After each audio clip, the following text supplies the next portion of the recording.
Shalom, Brother Kabad back in our GMS lesson. GMS keep pushing.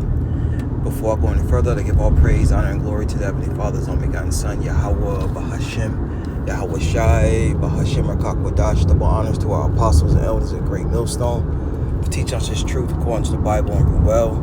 I know Shalom, not sincere Akim throughout the four corners of the earth, pushing this truth through diligence and sincerity and charity. And I shall well know you sincere followers, believers in Yahweh Shai. Not just hears the word, but do it as well. You men, women, and children, hopefully elect. Shalom. Another lesson on trust, which, I find it funny that, a lot of these foundational lessons and scriptures, they don't get a lot of hits. And, these latter days, we're living in evil times, man. It's going to get super bad out here. And that's, what it all boils down to is trusting in the Lord. I got Sirach 2 and 10 right here. Everything. Yeah, you can stock up on food. You can get,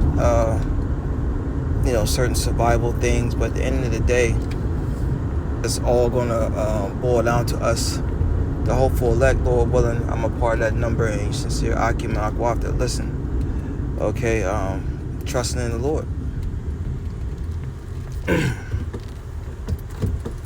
This is Sirach 2 and 10. It says, look at the generations of old and see, did ever any trust in the Lord and was confounded? So we have accounts written within the scriptures where our forefathers trusted in Yahweh Bashim Shai. Or you have Abraham, got Noah. All right, just to name a couple. Lot. All right. Daniel.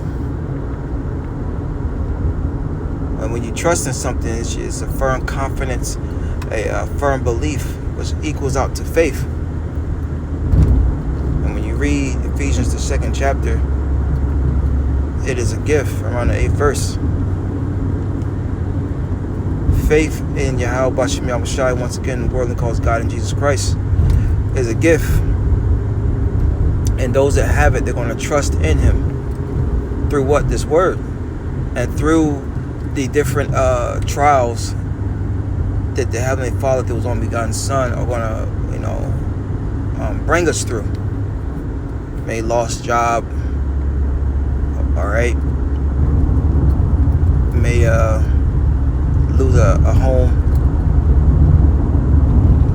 may lose loved ones, may lose a wife, may lose children. Look at what happened to Job. Job was a big one, man. How he trusted in the Lord and then forsake the Lord, and the Lord increased him in the latter end. It reads on Sirach 2 and 10, look at the generations of old and see, did ever any trust in the Lord and was confounded? Right.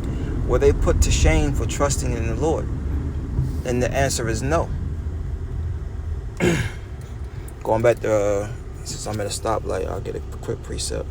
Going back to Romans 15 and 4, that for whatsoever things are written aforetime, were written for a time, were written for our learning, that we through patience and comfort of the scriptures might have hope. See, these things was written for our learning and for our comfort and for our hope. Well, the Lord tested Job and delivered Job. The Lord tested Daniel and delivered Daniel. The Lord tested Lot and delivered Lot. So we see right there the Lord is a man of His word. And that's why it's very important to read Revelation 1 and 3. Blessed is he that readeth. And they understand the words of this prophecy, roughly paraphrasing, man. Because the only thing that's coming forth is evils and only evils. Famines. All right. You have, that ship that crashed into the bridge in Baltimore, right? That's going to cause things to go up because it's product on that ship, on those ships, and those cargo boxes, man. That goes in stores and things of that nature. A lack of food, bread, water is really getting ready to hit you people.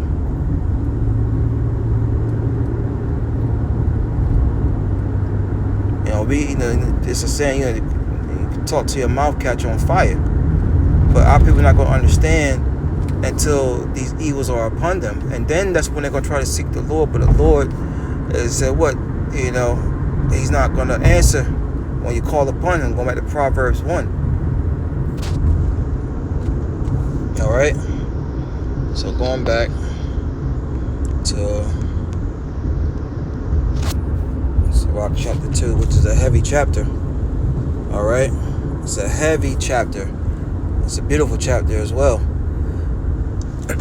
Sirach 2 and 10, it reads, or did any abide in his fear and was forsaken? And that's a commandment. If you trust in the Lord, you're going to fear him. Deuteronomy 10 and 12 comes to mind. The Lord demands that you fear him, O Israel. And that's why it's very important to know who you are in these latter days and what the God of the Bible requires of you. The so-called Negroes, Latinos, Native American Indians, we are the Hebrew Israelites according to the Bible. By a process of elimination, by what the things that will be happening to the Lord's people. That's how we know. All right? That's how we know.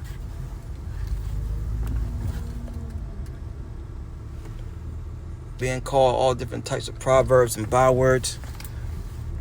All right? First fired, last hired. The scum of the earth. Women out of order. The families out of order. A rebellious nation. That's some of the reasons of how we know who the Israelites are.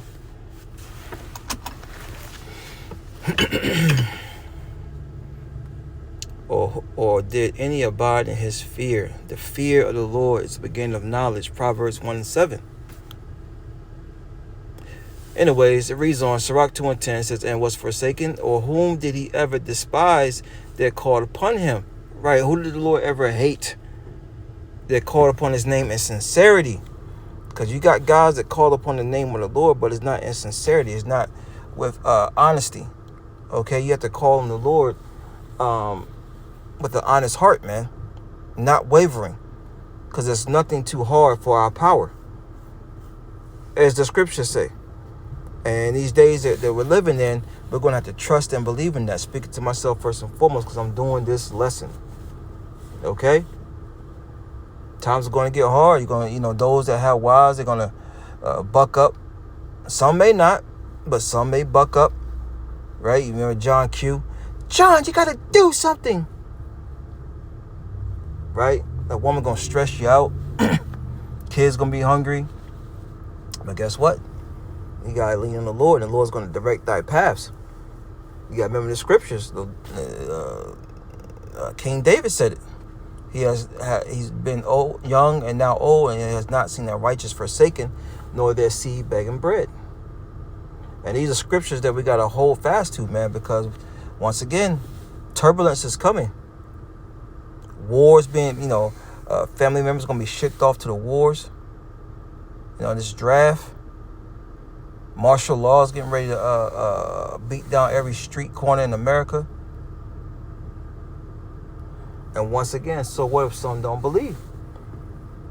Said that unbelief make affect the Most High without effect, roughly paraphrased, Most High forbid. Verse 11, last verse, it says, for the Lord is full of compassion. See, our compassion is going to come from the Lord. It's not going to come from Esau, Edom. The outward temptation, all right, that see here, a lot of our people, they're going to fold because they don't trust in the Lord. They're going to trust in Esau. And the scriptures tell us, Isaiah 30, or is it 31, woe to them to go down to Egypt for help. The hell going down to a place that's on its way out. Okay? The hell with it. Let it burn. Let it burn. Our mindset should be on trusting Yahweh Bashim Yahushai and increasing in the faith. The Lord's going to put you through things to increase your faith. All right? It says, verse 11, Sirach 2 and 11, also known as Ecclesiasticus in the Apocrypha, chapter 2, verse 11. For the Lord is full of compassion and mercy, long-suffering. So, the Lord is long-suffering, man. You may feel like you're catching hell for the longest time, but guess what? The Lord is going to increase you at the end. Remember, the scriptures tells us, strive for the truth unto death, and the Lord shall fight for thee. Yeah. It says, and very pitiful, and forgiveth sins, and saveth in the time of affliction. And according to Revelation 12:12, affliction is coming. Edom's getting ready to come down like a madman, sparing none. And we're seeing it now. If you've been watching, measuring the times, and been giving you a warning, now is the time to trust in the Lord and seek his ways, seek his righteousness, all right, so that you may be hid.